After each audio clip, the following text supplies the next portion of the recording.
Hello dear student, myself Ashish Singh, science faculty from Praxis Vidyapeeth Rudhauli बस्ती।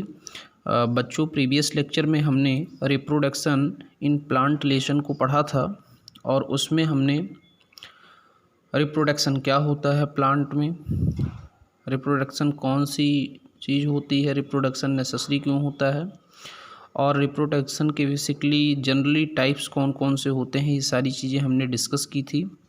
एक बार मैं फिर से रिकैप करके आपको बता देता हूँ कि ये सब सारी चीज़ें क्या होती हैं। रिप्रोडक्शन में मैंने आपको बताया था कि रिप्रोडक्शन एक टाइप की प्रोसेस होती है जिसमें जो ऑर्गेनिजम्स होते हैं वो अपने जैसे न्यू ऑर्गेनिजम्स को क्या करते हैं, जनरेट करते हैं या प्रोड्यूस करते हैं, बोल सकते हैं। ऐसा वो इसलिए करते हैं क्योंकि उनका जो वंश है, जो उनकी स्पीसीज है, वो ख़त्म ना होने पाए। अपने स्पीसीज को कंटिन्यू लाइफ स्पॉन में रखने के लिए जितने भी ऑर्गेनिजम्स होते हैं, लिविंग ऑर्गेनिजम्स होते हैं, वो रिप्रोडक्शन की प्रोसेस कंटिन्यू रखते हैं। मीन्स हम बोल सकते हैं कि reproduction is a process in which living organisms produce the young once at the same kind. जो भी उसका टाइप्स होता है, वो काइंड होता है, वो सेम काइंड की यंग वंस को क्या करते हैं, प्रोड्यूस करते हैं।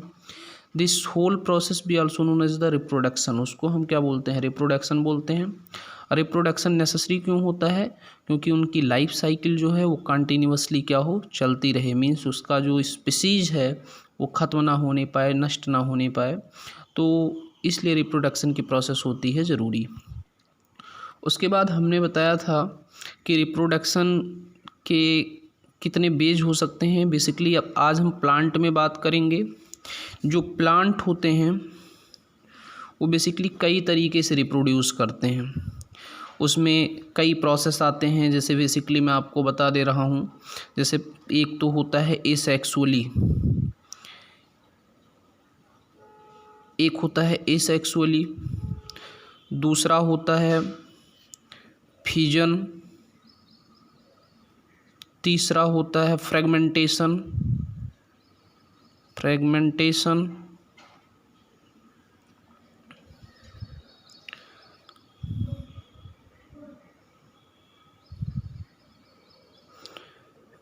कुछ ऐसे होते हैं जो स्पर्म के थ्रू भी करते हैं, गैमीट्स के थ्रू भी करते हैं, एग्स के थ्रू भी करते हैं, सेक्सुअली भी करते हैं। तो ये बेसिकली जो टाइप्स चलते हैं, मतलब यहाँ मैं ऐसे जनरली मेंशन कर दे रहा हूँ। कुछ एग्स की थ्रू भी होता है कुछ में, और कुछ में आपको मैं बता दूँ कि स्पर्म के थ्रू भी होता है, स्पर्म के थ्रू भी होता है कुछ में।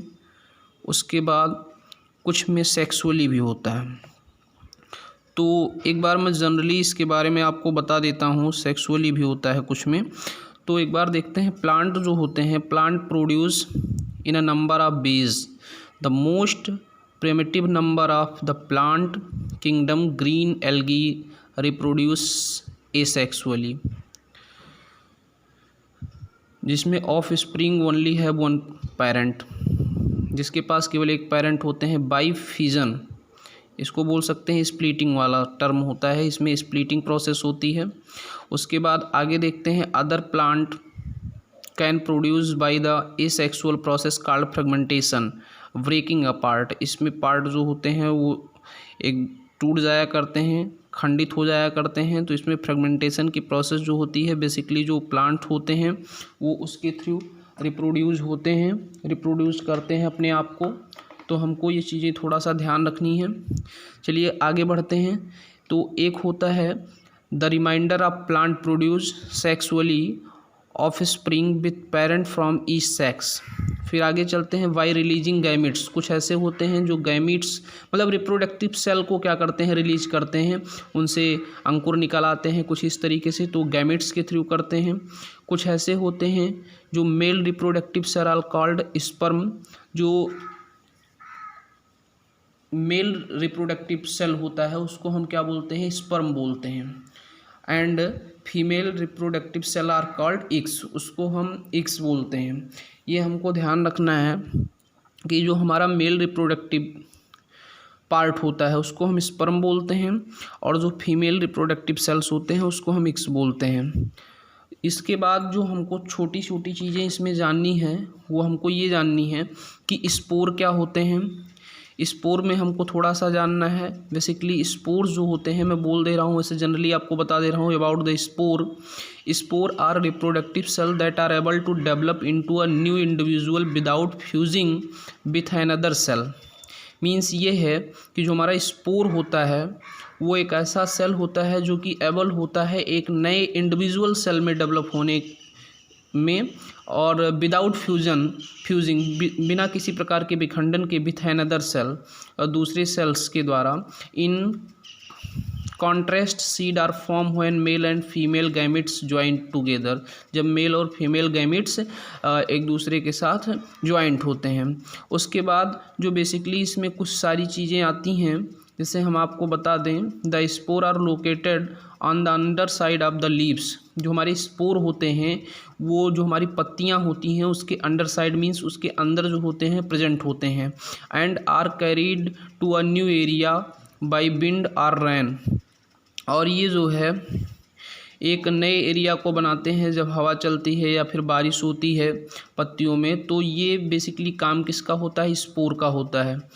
स्पोर्स जो होते हैं वो like seeds are less likely to be eaten by animals. ये जो है मतलब जानवरों के द्वारा मतलब ये कम पसंद किए जाते हैं, खाए भी नहीं जाते हैं उनके द्वारा बहुत ज़्यादा। तो but they are at risk of beginning consumed by bacteria and fungi.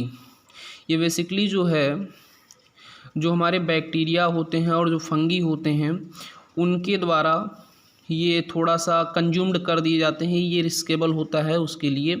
बात करते हैं फ्लावर्स क्या होते हैं। फ्लावर्स जो होते हैं, flowers are what make flowering plants provide the mechanism for sperm to find eggs. उसमें फर्टिलाइजेशन एंड डेवलप, बेसिकली जैसे कोई भी प्लांट होता है, कोई भी अगर फ्लावर है तो उसमें बेसिकली पार्ट कौन कौन से होते हैं? कार्पेल होता है means stigma, style and ovary, and इधर जो होता है पेटल्स होते हैं, स्पेल होते हैं, पॉलन होते हैं, फिलामेंट होता है। These are the basically part of flower. तो आज के लेक्चर में हमने बेसिकली समझा क्या? आज के लेक्चर में हमने बेसिकली ये समझा कि जो प्लांट होते हैं, प्लांट में बेसिकली होता क्या है। एसेक्सुअली टाइप रिप्रोडक्शन हो सकता है, फ्यूजन से हो सकता है, फ्रेगमेंटेशन से हो सकता है, एग्स के थ्रू हो सकता है, स्पर्म के थ्रू हो सकता है, सेक्सुअली हो सकता है। नेक्स्ट लेक्चर में हम एक एक पार्ट पे डिस्कस करेंगे कि जैसे बेसिकली मैंने आपको कुछ बताया भी था कि जैसे किसके किसके लीव्स के थ्रू रिप्रोडक्शन कैसे होता है। उसके बाद मैंने आपको बताया था स्टिम के थ्रू रिप्रोडक्शन कैसे होता है। उसके बाद स्टिम के थ्रू, उसके बाद लीफ के थ्रू, ऐसे जो भी प्रोसेस होती हैं वो मैं आपको बताऊंगा। जैसे स्टिम में मैंने आपको बताया था कि जैसे शुगर केन हो गया, तो शुगर केन में जो निकल आते हैं, जो हमारे अंकुर निकल आते हैं जिनको हम बड बोलते हैं, उनसे कैसे रिप्रोडक्शन होता है, न्यू प्लांट कैसे जनरेट होता है। तो ये सारी प्रोसेस हम नेक्स्ट लेक्चर में डिस्कस करेंगे। इसी के साथ धन्यवाद। अगर आपको कोई प्रॉब्लम होती है तो आप कमेंट बॉक्स में कमेंट करके पूछ सकते हैं। धन्यवाद।